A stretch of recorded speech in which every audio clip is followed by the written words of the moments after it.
Alright, let's talk Triple H, guys. Essentially, we can expect these wrestlers to be shoved down our throats for 2024 and beyond.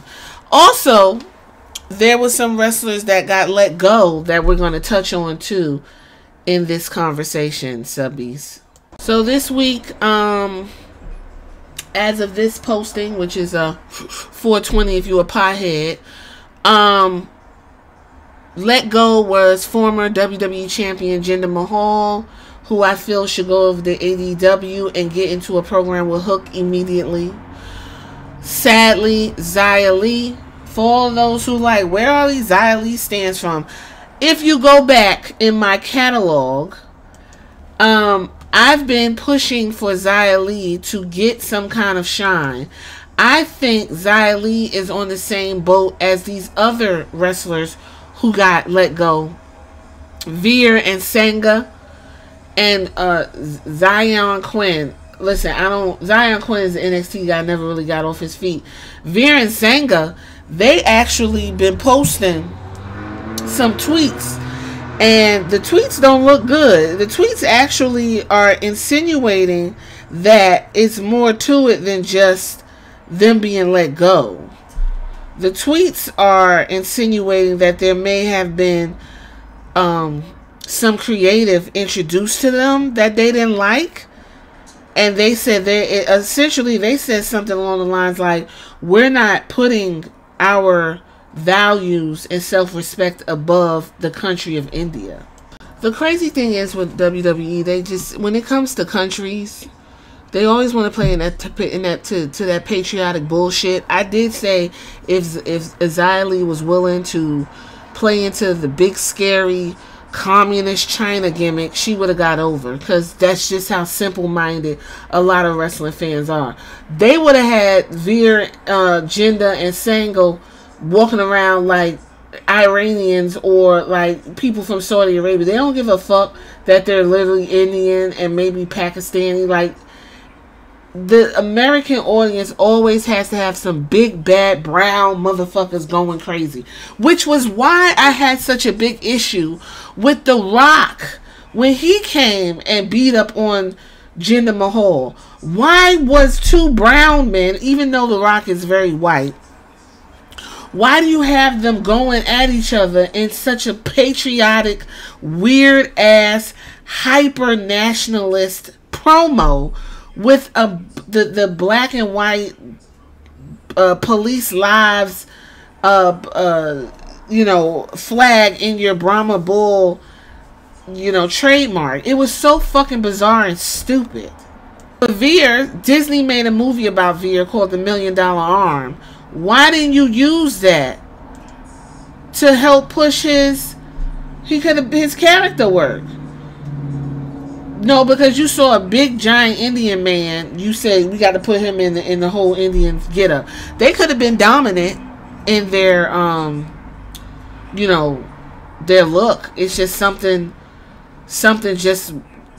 about a particular set of writers who all have penises and who are Caucasian just don't fucking get it when it comes to people of color. I remember WWE played with Veer. Remember, Veer's coming to where, they just had a different vignette about Veer's coming to where it became a joke and he never showed up. So Veer, on his, like I said, on his X Twitter post, he wrote in his language, which you could translate from Hindi, when it comes to the honor and respect of Indians, sacrifice comes first. Goodbye, WWE. Jaja Shram Ram. And then it was like a red flag. I don't know what was going on, but it's basically there was some disrespect going on. He's alluding to it. So Singha went on and he said, he was speaking in Hindi, but someone translated it.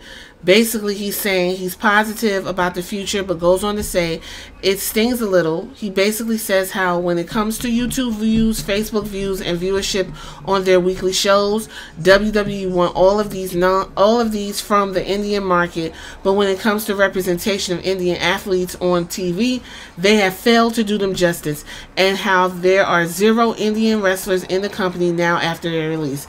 If I don't tell y'all about representation and how it matters, I don't know what the fuck I'm doing here. That is all I talk about. They just summed it up for me.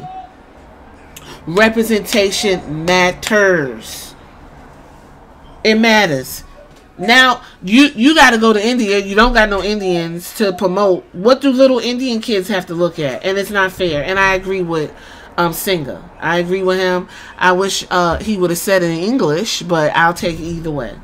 And then quintessential WWE fandom, internet fandom. You got immediate, ignorant ass, racist, tone deaf, stupid, neck-beard, slack-jawed yokels all up under this man.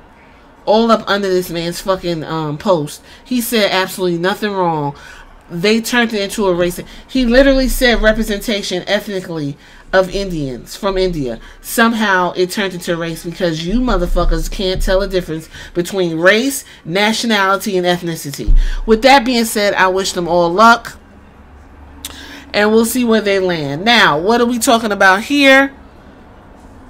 We're going to talk about it on the another podcast. I think this turned into, I was going to talk about Triple H's guys, but that's a whole nother podcast because I had no idea that this was unfolding the way it's unfolding. And I just think it's a testament to what I say about Bianca, Jade, Naomi. What Naomi said about Alicia Fox and what she grew up with. What Jacqueline and, oh my goodness, what is her name? What is it? Jazz.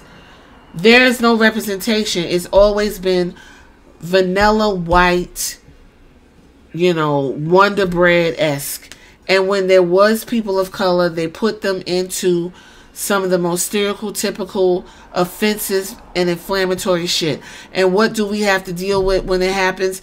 Oh, you all are sensitive. In my day, I grew up with wrestling, censorship, and all these things, and people complaining about being disrespected was not new.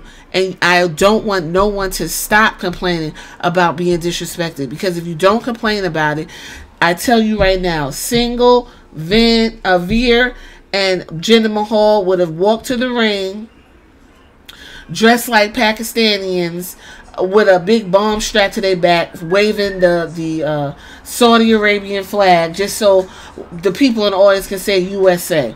We already seen it. That's why Mustafa Ali said he didn't want to deal with it. I even made a video like, if you want to get somewhere, you might have to do that. WWE didn't want to use the gimmick he's using right now, which is him basically saying he's American.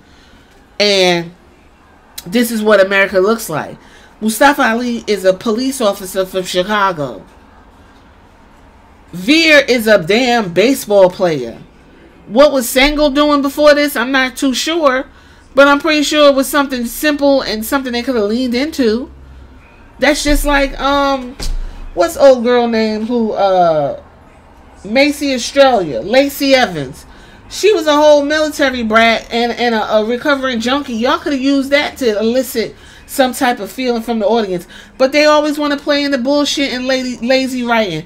This is why you need people of color in the writing room. They still got a lawsuit going from the other girl who took him to court for discrimination and not knowing how to write for people of color. Okay, so with further research, apparently Brittany Abrams dropped the lawsuit in August against Vince McMahon and Stephanie McMahon, other executives, and would be now deemed dismissed with prejudice, so she can't bring it back. That's what that means, dismissed with prejudice. That's it. So I don't even know. That never was cleared up. Clearly something else is going on with Veer and them. in terms of the representation and what was offered to him if something happened, because Jinder also just put quit, like, I'm done with this, and completely left. And we'll hear about it later on. But when I say representation matters, it does, and people want to be respected. This isn't of the attitude and all that, and you got to take the crumbs and stuff. It's too many places for these people to wrestle to be disrespected like that. So I'm just going off of what these guys kind of said inadvertently.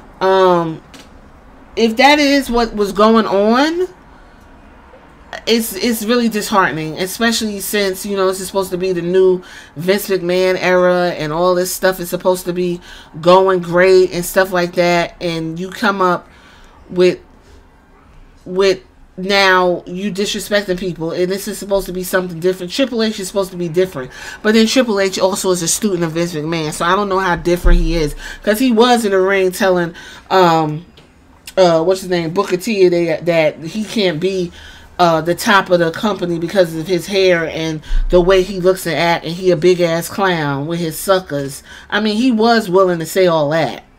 I don't know, guys. This is a very interesting turn of events. Y'all tell me what y'all think in the comments about these releases and essentially really what they're alluding to, because I think we're going to hear more about this in the coming months later.